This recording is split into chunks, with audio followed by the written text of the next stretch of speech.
วันนี้เรามาทำคลิปลึกลับนะครับผมวันนี้เราอยู่ใต้ดินในใต้ดินสนามบินทวนเสียงอะไรครับเฮ้ยโป้ยเสียครับเห็นท่าบ่ขอไฟเลยมันมีเสียงนี่เสียงอยู่ว่างเก่งเป็นแสงเห็นผมไหมไปครับ เห็นผมไหมดูรอบคำแปลมาว่ะเฮ้ยมนุษย์ต่างดาวครับผม เจอหวยเฮ้ยทำไมเป็นตัวยาวๆนะครับจะได้เจอหวยเด็ก634ครับแล้วก็มีเลข5ตัวเดียวเฮ้ยตามันสะท้อนเสียงเหมือนในไซบีเรียนเลยครับว่าตัวเองตัวจริงเจ้าเฮ้ยผมได้ลงมาวันนั้นที่ผมเคยเห็นมาลงมาแล้วโอ้คุณในหนังเนาะเนี่ยพวกไอ้สัพพะชอบไปทางมืดครับว้าน้ำครับคุณอ่ะทะลุคุณเลยปู่พวกเสียงน้ำเหรอจะตกใจเลยแกไม่มีเฉยต้องถอดน้ำถอดไฟข้างล่างเป็นน้ำข้างบนเป็นไฟตามมาเชื่อม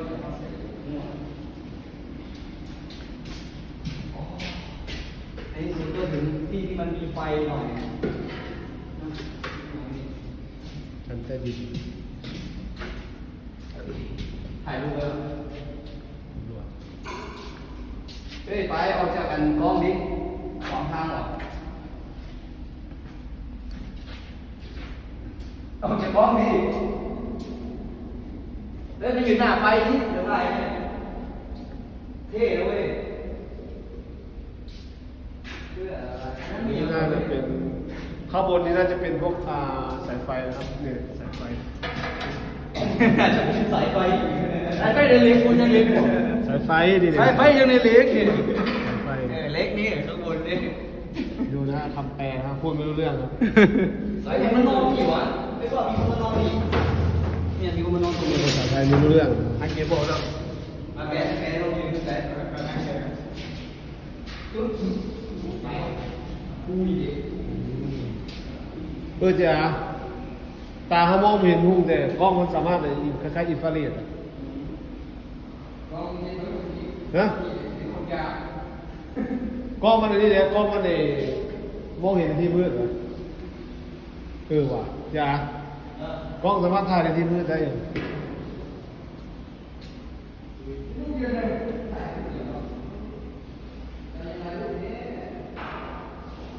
เปิดเสียงได้เลย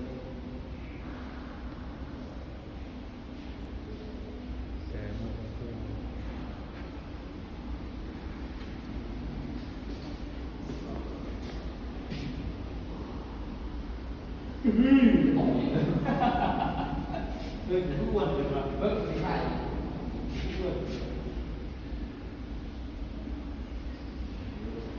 เขากำลังติดสายไฟอยู่นี่อันนี้สายไฟมีไฟบ้างนี่จับช็อตตัวนี่เขากำลังติดสายไฟนี่เดินทางนี้สิอันไหนอยู่ทางนี้กำลังเดินสายไฟเขาอยู่ทางนี้อันนี้มันสุดมันสุดถึงนี่เหรอสุดแล้วมีทางต่อไปเยอะนะมันขึ้นสะพานขึ้นก็ขึ้นได้เด้งอ่ะเนี่ยเราขึ้นไปอีกหรอนี่ไงมีทางตู้อยู่แต่ไหนโอ้นี่เป็นถึงน้ำ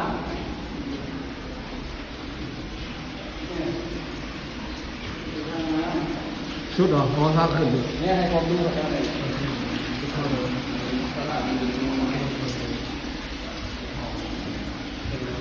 ตอนนี้เป็น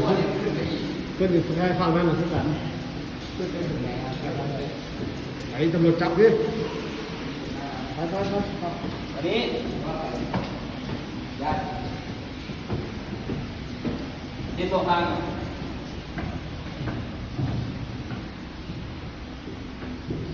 รอดูโมงเลยเป็นไม่ดีก็น่าจะเป็นที่ทำงานห้องเดิมสบายใจหรอ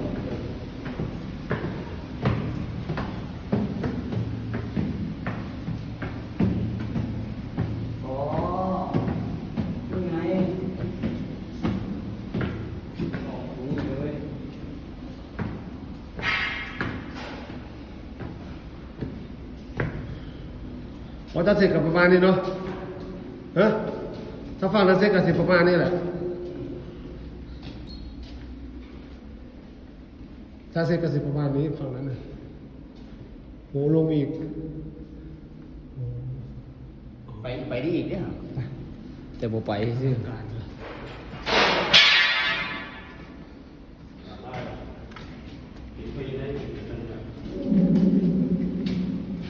เฮ้ยเฮ้ยเฮ้ย โทษวะ โอเคไอ้นี่ นั่น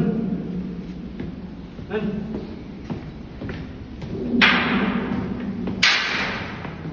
เสียงไปโคตรวะ แรงกับเฮ้ยปุ้ยโหเฮ้ย ถ้าน้ำแตกที่นี่ให้นั่นแหละเอา น้ำแตกแยกข้างด้วยมันก็จะขึ้นในหนังแล้วเขาจะคิด เอากันดีกว่า ต้องรอดนะ ต้องรอด ต้องรอด ต้องรอดเลยว่าปานมาจนไฟแค่บอกนะ แล้วก็มีปลาด้วย อันนี้น้ำมันรั่วเบิ่งดีๆอย่างเสียบเย็ดนั่นเลยเรียบร้อย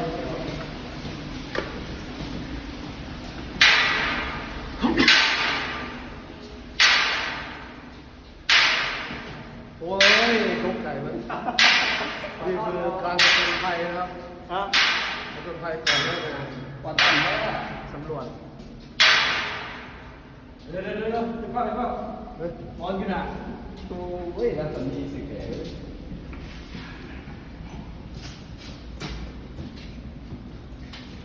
มึงเสียหยัง มันสิทดเลยเหรอ นิสัย บ้าบอย นิสัยออกยูทูบเว้ยมึงเห็นดึกทุรุ่งเลยนะเปิดเลยนะ มึงมองกูเป็นคนแบบนั้นเหรอ เป็นคนเหี้ยไงเว้ยมองมันดีเยอะเลยตั้งแต่มันเจอกันเนี่ยหนีไปไกลก่อน โอ้ไปว่าเศร้าเมื่อยมันเมื่อยเว้ย โอ้ยมันเมื่อบ่เมื่อยแม่งนิสัยกินมึงว่ามึงไม่ออกเหนื่อยเหนื่อยสันนี้ก็เหนื่อยเลยเบอร์ข้างหลังกันดิจะได้ เออนี่ นี่ข้างหลังพูดจัดเนี่ยเดียวยานด้วย เนี่ยมันวางโซ่ตรงนั้นเนี่ย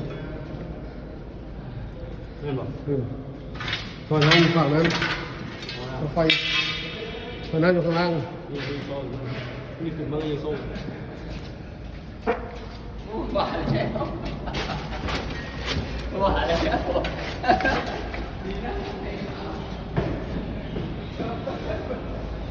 แต่ว่าหน้ามันโตเลย ดูหน้ามัน หน้ามันโตเลยหน้าอย่างนี้อ่ะ